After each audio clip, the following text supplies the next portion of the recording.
But I wanted to start by thanking the AI for providing this opportunity. Every time this event happens, I'm sure for educators, for teachers, for parents, for society at large, this is a great moment because we all agree that education is what will take Africa forward. So I'm greatly honored to be here and privileged to chair or moderate this panel. I think it is universally agreed that curriculum is the vehicle for high quality education. We heard this in the past 2 days, and we read it in many books. And the idea of this panel is to see if through curriculum we can devise strategies to change the narrative about Africa. What I think we need to be doing, namely what I call towards a global history of Africa and humanity. And here I'm proposing 3 things that we ought to do. One is to rethink periodization of African and global history. We tend to talk about Africa in terms of pre-colonial, colonial, and post-colonial. We are privileging the colonial. We are privileging Europe in that narrative. So we need to rethink periodization. Secondly, we need to rethink the nature of interactions between Africa, within Africa, and between Africa and the rest of the world. And finally, we need to rethink the thematic lenses that we use to analyze. Some people focus on trade. Is trade really the sum total of African relationships with themselves and with others? Some people talk of technology. Some people talk of religion. Some people talk of other things. So for me, we have to be very careful in the kinds of thematic tropes through which we construct African history, African relationships, and so on and so forth. Let me conclude by just pointing out 2 things we ought to be doing in terms of overcoming the problems of knowledge production and consumption. One is academic institutions. Academic institutions need to make African history central to their teaching, learning, and scholarship in the primary, secondary, and tertiary institutions on the continent, in the diaspora, and other parts of the world. One unfortunate thing that has happened in African universities is that history is no longer taken seriously. Secondly, we need also to engage the production of history in public arenas. In other words, the whole issue of public history. And here, I'm thinking of public history not only in Africa, but in the diaspora and the world. The nature of public monuments, the nature of museums, and the nature of tourist guides. There is nothing that really bugs me when I visit African countries and sometimes in the diaspora. And you get tour guides who are really ignorant about their own history. And, or they're trying to sell a history that is supposed to please the tourists. And I think that is a travesty. The second point is, of course, media representations of Africa. The traditional media, as well as the online media. We all are responsible in changing the images, the representations, the narratives of Africa. But in order to do that, we have to educate ourselves about African history. At the moment, there is vast literature on Africa. There is not a single subject in Africa that we have not produced knowledge. Just to give you 2 examples. In the 1960s, 70s, 80s, up to 1993, UNESCO commissioned a general history of Africa, which is in 8 thick volumes. One of the editors was my mentor, Professor Bethwell Ogot. And the other is also a Kenyan, Ali Mazrui. The Cambridge University Press also commissioned 8 thick volumes on the history of Africa. Right now, there are literally tens of thousands of materials on African history. These are not translated into public discourse. They're not translated in the school curriculum. The knowledge is there. We all have to commit to translation into the educational system and into public discourse. For instance, the history of the curriculum we inherited during the colonial project. That curriculum was not a transformative curriculum to empower Africans. It was a curriculum whose ideology was born out of the exploitation of the colony.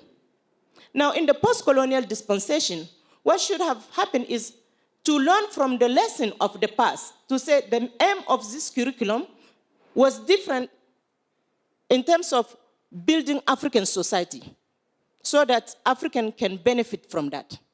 So how can we learn from this form of the ideology of curriculum so that we develop a transformative curriculum which can empower African economies and promote inclusion, gender inclusion, inclusion across class, across region, produce citizens who are committed to the transformation through this curriculum by acquiring knowledge and using it to transform their own society as productive learners. In most cases, I give you one example. I come from a former French colony. Here is a curriculum. During the colonial time, it is a very tiny percentage of Africans who were absorbed in the vocational system, and also to produce a subaltern subject who will work in the colonial administration. Most of them have been the interpreters, and then forced laboring, etc. Language, we are talking about curriculum relationship to language. So that curriculum was framed within an alienating ideology, an alienating epistemology. Language was very important. The moment a child who is 5 years old or 6 years old was recruited, you have to forget your mother tongue. You have to become completely competent in the French language, which means that the knowledge that the school system is imparting through its curriculum, your parents cannot participate into that.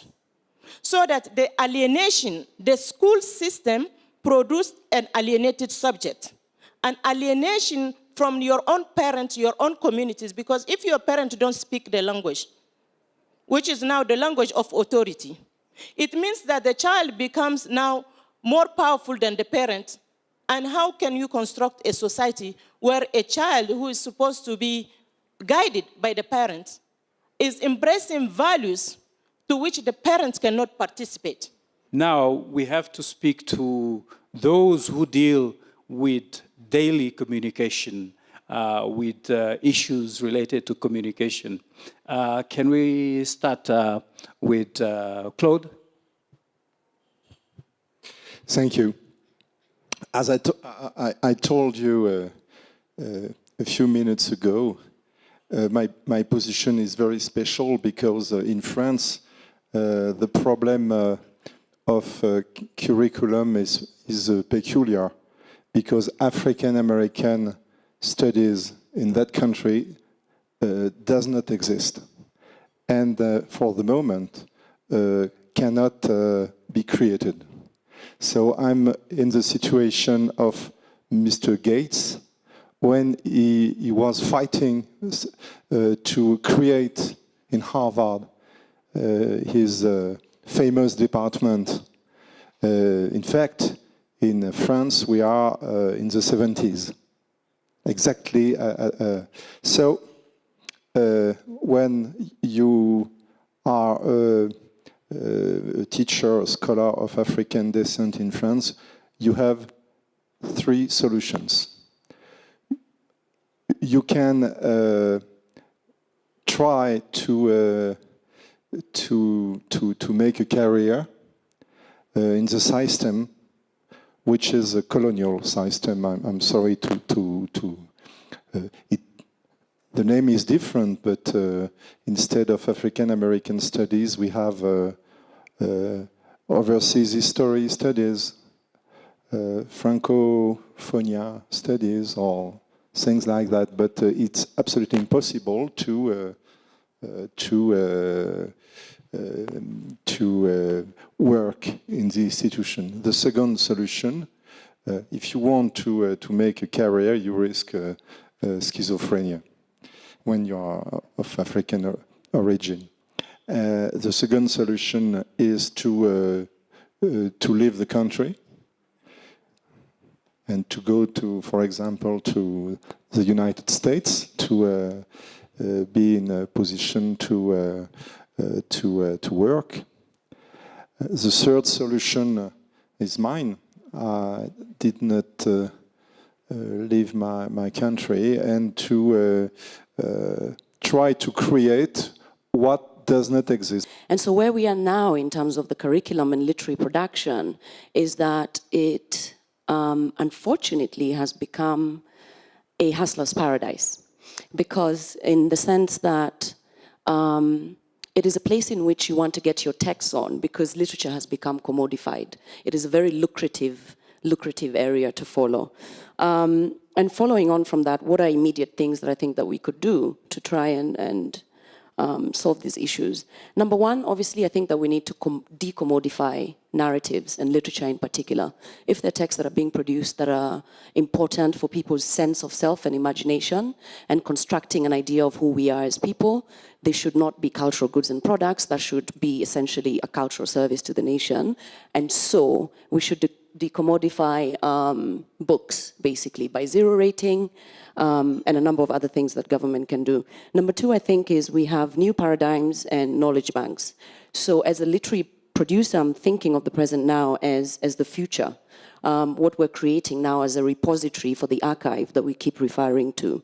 And this ties into technology and how we can use technology to open up access to the narratives that we have as a continent, and access to the archives that we're producing as we go along. There are a few issues that I would want to mention, and one of which has been touched by Professor Zeleza is to question the philosophy in Africa. And that is what I'm dealing with. I'm trying to question whether or not there is the existence of anything we can call African philosophy. Or is it that African philosophy, the versions that are there, are personal philosophies of individuals, and this personal philosophy of individuals are spread and masquerading as African philosophy, yet they are lazily sheltering under the intellectual umbrella of Western philosophy.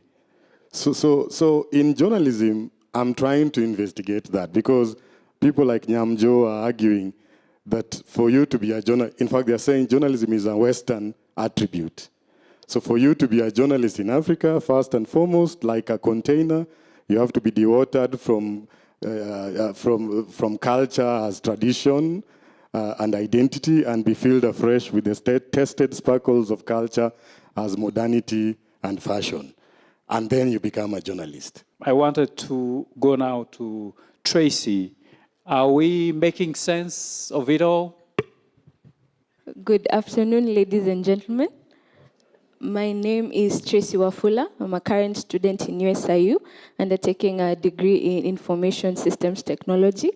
And I'd like to appreciate the panel, AAI, and many of us in the room who have offered us as USIU students this opportunity to even represent other people and give a student perspective on the various things that have been discussed.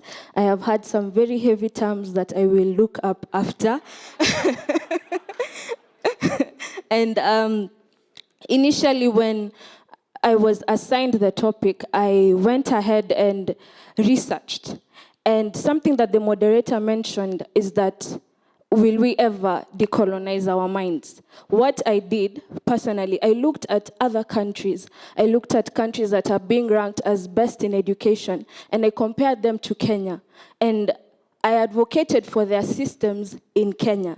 And one thing that the panel has really helped me understand is that the Kenyan story is a different story. The Mozambican story is also a different story. And that is why history is very important. And I will tend to agree with Professor Zeleza, who has mentioned that our generation, my generation, we fail to take history very seriously. Otherwise, I would not have gone ahead to look at other countries and how well they are doing and the kind of systems that they're applying, which are mainly tailored to their ways of life. Personally, my perspective has changed, and the African story is a different story. It is a different narrative. And approaching the curriculum in a manner that is tailored to this narrative is what will bring the change that you want to see. Thank you.